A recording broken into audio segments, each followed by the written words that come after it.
All right, so here's the other thing I wanted to show you. I was going to try to do some rooting in.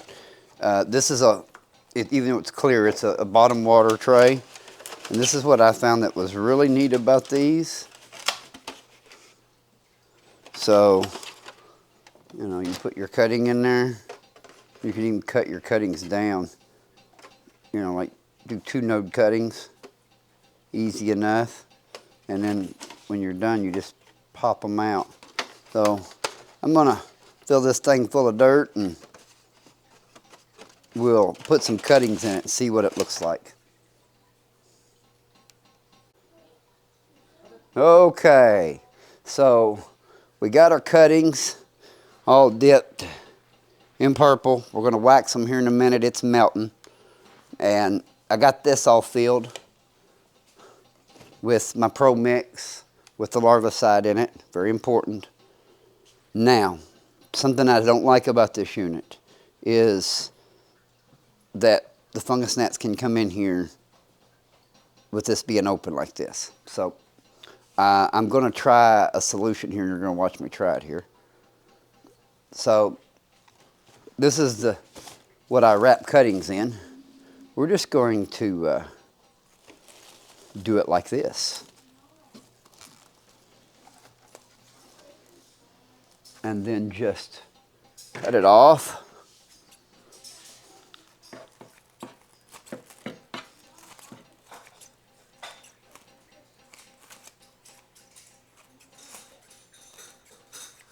Well, that should be easy enough way to keep them out.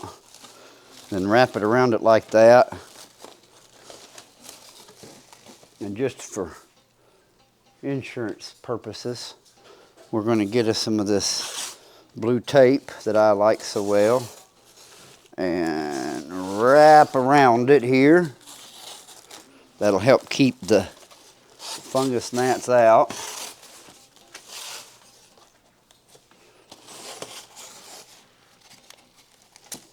All right.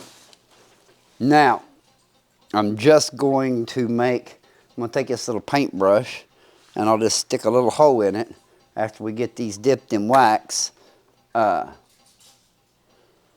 And we'll start sticking these. And on these cuttings, I'm going to be using this wax here.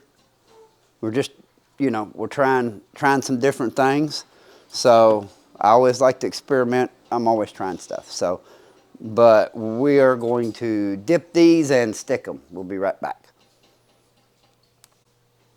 Okay, now we're back. I got them all dipped in wax and they're pretty much dry. This is a pretty simple task. I just went through and took this little paintbrush and dibbled holes in and then just shove them in there like so.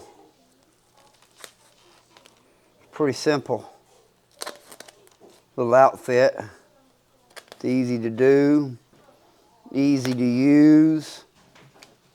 I don't know how it'll be later on. We'll find out. We'll revisit this little process later. So, yeah, that's a pretty easy way to do it, and it'll hold 32. So we're going to get these all stuck, and we'll see how this roots too.